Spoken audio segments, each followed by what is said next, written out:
प्रतीक सागर आए ज्ञान की बरसात हो गई। मैं सुंदर अर्घ बनाए चरण तुम्हें आगे, मिल जाए सिद्ध स्वरूप करम मेरे भागे। श्री प्रतीक सागर गुरुदेव तोरी छवि प्यारी, तुम चरण कमल बो नित्य जाऊं बलियारी। गुरुवर आए तो ज्ञान की बरसात हो गई, गुरुवर आए देखो ज्ञान की बरसात हो गई।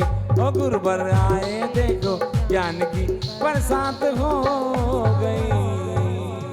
ओम ह्रीम परम पूज्य 108 श्री प्रतीक सागर गुरुभ्य अनर्घ पद प्राप्ताय अर्घ्यमणि पामती स्वाहा। गुरु की महिमा है बड़ी जान सका ना कोई, प्रतीक सागर जी के चरण में नित्य नित्य मंगल होए, ओ नित्य नित्य मंगल होए।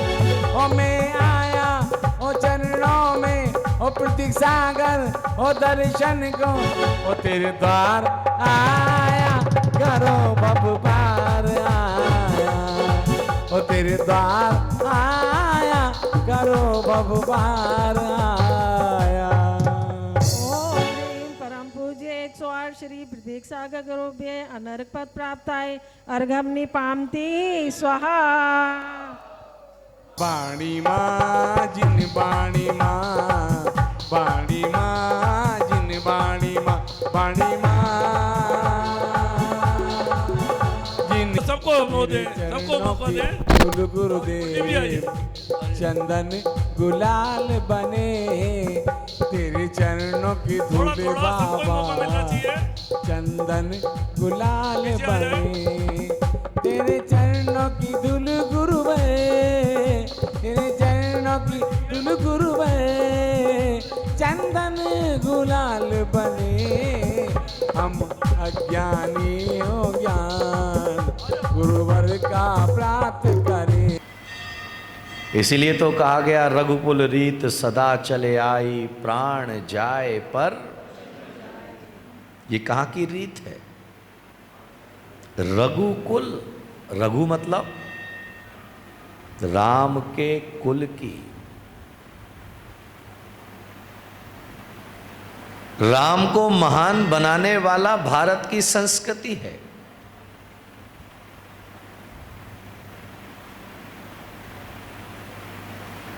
इसीलिए जो है अन्य ग्रंथों को अगर हम पढ़ने के लिए जाएंगे,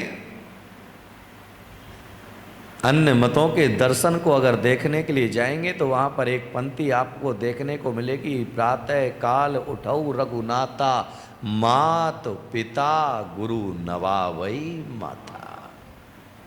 क्या करना प्रातः काल उठ के? क्योंकि पहले जन्म देने वाले माता पिता तुम्हारे गुरु हैं, और दूसरे जिनके द्वारा तुम्हें संस्कार दिए गए वह तुम्हारे गुरु हैं। ये भारत की अक्षुण्ण परंपरा है। भारत की संस्कृति में बर्थडे आने पर मोमबत्ती फूंकना भारत की संस्कृति नहीं है। जन्म दिवस आने पर भगवान के चरणों में दीप जलाना भारत की संस्कृति है। इसीलिए तो भारत कहा जाता है। भा यानी भास्कर, रा यानी रथ, जो प्रकाश को फैलाने में रथ है, उसका नाम भारत कहा जाता है। अंधेरा करने वाला नहीं, उजाला करने वाला, जमीन के टुकड़े को जीतने वाला भारत की संस्कृति नहीं है। दूसरे की जमीन जीत करके भी उसे लौटा देना, ये भारत की संस्कृति है। इसलिए आज तक भारत की संस्कृति ने जीता जरूर है, लेकिन जीतने के बाद लौटा दिया है। भरत और बाहुबली के बीच में 3-3 युद्ध हुए, लेकिन तीनों युद्धों में विजयी कौन हुआ? बाहुबली विजयी होने के बाद में क्या किया उन्होंने कि वह विजयी होने के बाद अपना राज्य तो छोड़ा ही छोड़ा, क्योंकि बाहुबली चाहते तो वह जीत चुके थे। लेकिन जीत करके लौटा देना ये हमारी पुरानी परंपरा रही है। इसीलिए भारत की संस्कृति जमीन पर अतिक्रमण करने की संस्कृति नहीं है। भारत की संस्कृति सुबह शाम बैठ करके प्रतिक्रमण करने की संस्कृति है। और आज हमने क्या सीखा? प्रतिक्रमण करना सीखा या अतिक्रमण करना सीखा? बोलो। अब अतिक्रमण करते हैं, इसलिए सरकार को आकर के तोड़ना पड़ता है। और पहले से ही हम अतिक्रमण मुक्त अगर अपना मकान बनाया होता, अतिक्रमण मुक्त अगर अपनी दुकान बनाई होती, तो सुंदरता भी बढ़ती और दोबारा तुम्हें उसे हटाना भी नहीं पड़ता। इसलिए महावीर ने अतिक्रमण करने के लिए नहीं कहा। क्या करने के लिए कहा? प्रतिक्रमण। हम तो अतिक्रमण सामने वाले की जगह पे भी कर लेते हैं।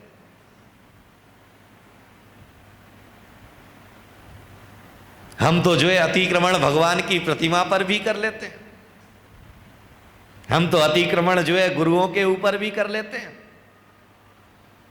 बोलो हाँ या ना? प्रतिमा के ऊपर अतिक्रमण करते हैं कि नहीं?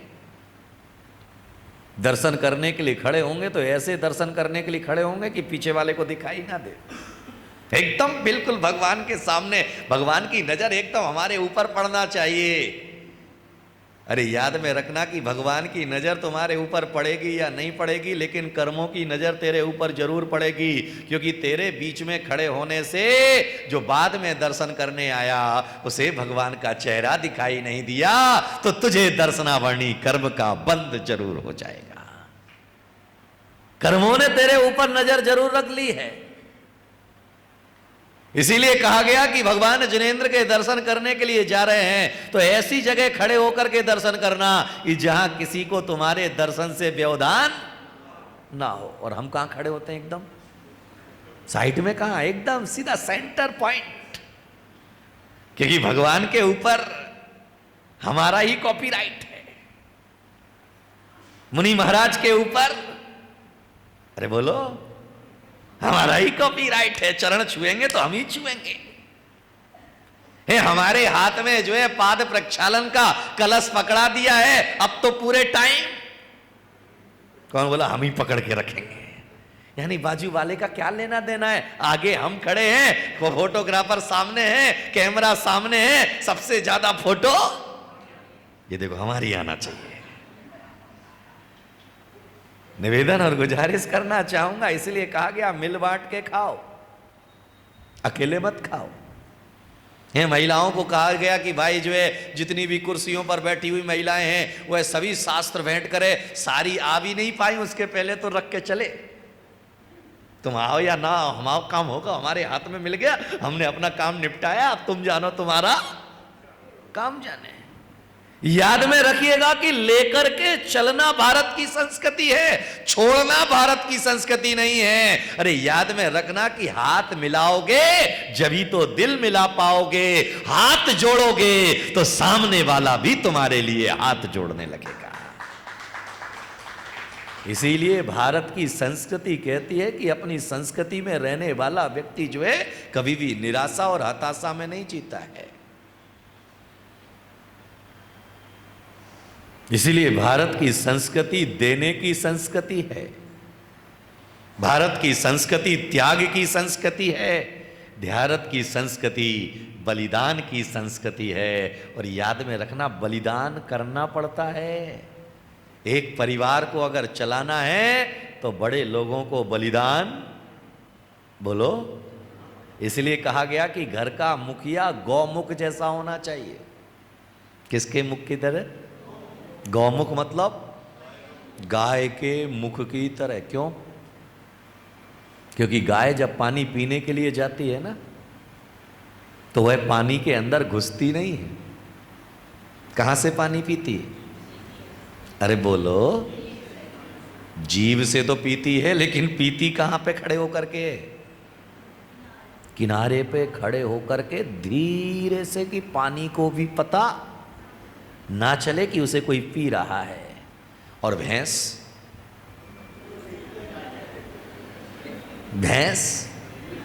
तो हमारी प्रवृत्ति किसकी तरह है? गाय की तरह प्रवृत्ति है या हमारी भैंस की तरह प्रवृत्ति है? याद में रखना, धर्म सभा में आएंगे सबसे बाद में आगे हटो जी हटो जी हटो जी हटो जी हटो जी हटो जी हटो जी हटो जी और सीधे आगे आकर के।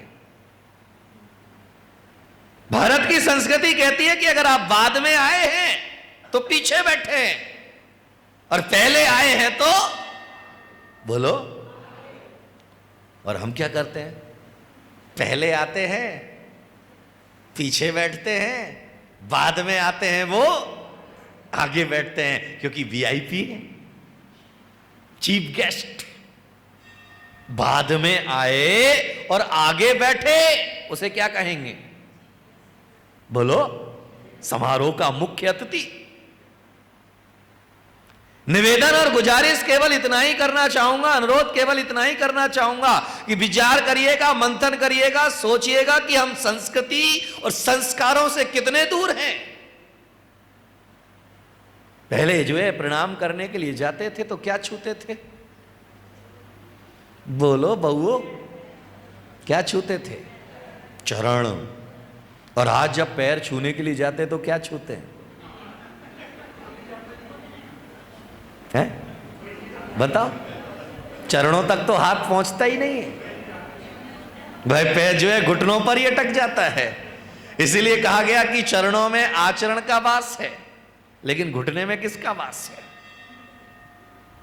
दर्द का। घुटने में किसका वास है? इसीलिए आजकल क्या हो गया पैरों में, जिसको देखो उसको कुर्सी चाहिए,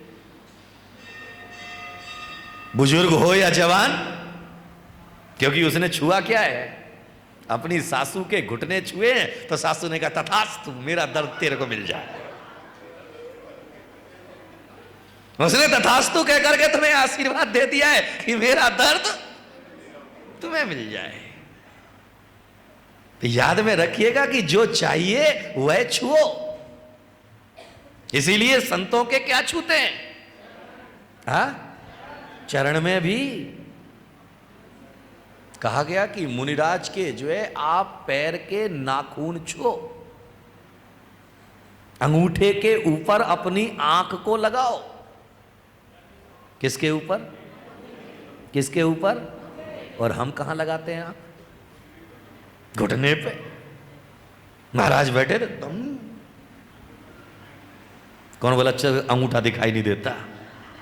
देखने के लिए दुर्योधन की नजर नहीं चाहिए, देखने के लिए अर्जुन की नजर चाहिए, क्योंकि लक्ष्य जब तुम्हारा वही होगा तो अपने आप तुम्हारा। क्योंकि मुनि महाराज कोई अंगूठे उन्हें काट तो नहीं ना रखे उस समय, लेकिन हम तो जल्दबाजी में जो है और फोटो भी खिंचाने के लिए खड़े होंगे तो आशीर्वाद इधर लेना है या उधर? किधर लेना है? उधर कैमरेमैन का आशीर्वाद लेना है। ये हमारी संस्कृति में हम कहां पहुंच गए? हमने अपनी संस्कृति को सवर्ण मूल से खत्म करते चले जा रहे हैं, और उस खास संस्कृति को खत्म होने का परिणाम है कि आज हम ऊपर से महंगे हैं लेकिन अंदर से बहुत सस्ते हैं। ऊपर से महंगे हैं क्योंकि कपड़े हमारे कैसे हैं? बोलो भाई, ब्रांडेड हैं। लेकिन तुम, मोबाइल तुम्हारा ब्रांडेड है, चश्मा तुम्हारा ब्रांडेड है, कपड़े तुम्हारे ब्रांडेड है, बिस्तर तुम्हारा ब्रांडेड है, खाना तुम्हारा ब्रांडेड है, लेकिन आदमी कौन बोला देसी? क्योंकि मेरठ से वो है जो है छोटी लाइन से आया है, बड़ौत से आया है, तो दिमाग आज भी बड़ौत वाला ही है। सहारनपुर से आया है तो आज भी दिमाग भले ही दिल्ली में रहने लगा हो। बोलो,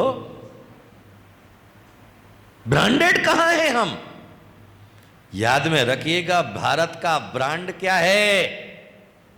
आगरा का लाल किला, आगरा का ताजमहल भारत का ब्रांड नहीं है। दिल्ली का लाल किला भारत का ब्रांड नहीं है। भारत का ब्रांड है सत्य और अहिंसा। भारत का ब्रांड है भाईचारा। भारत का ब्रांड है चींटी में भी भगवान को देखना। भगवान में तो भगवान को देखना, मगर चींटी में भी, अरे बोलो बाबा, किसको देखना? हमें चींटी में भगवान दिखाई देते हैं? किस किस को दिखाई देते हैं चींटी में भगवान? चींटी में अगर भगवान दिखाई होते तो दवाई छिड़कने की क्या जरूरत थी? मच्छर में तुम्हें भगवान दिखाई देते?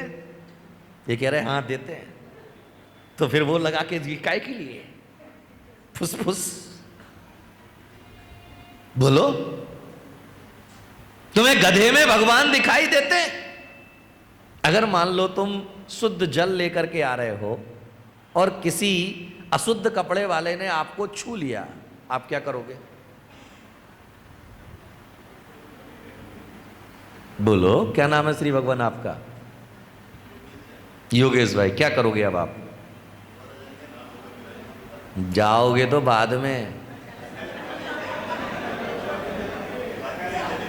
जाओगे तो बाद में, पहले तो टंकार भरोगे। अंधरा कहीं का दिखाई नहीं देता है। शुद्ध कपड़े पहन करके आ रहे थे, वो 16 के कपड़े के पहले 16 कसाए पैदा हो जाएंगे।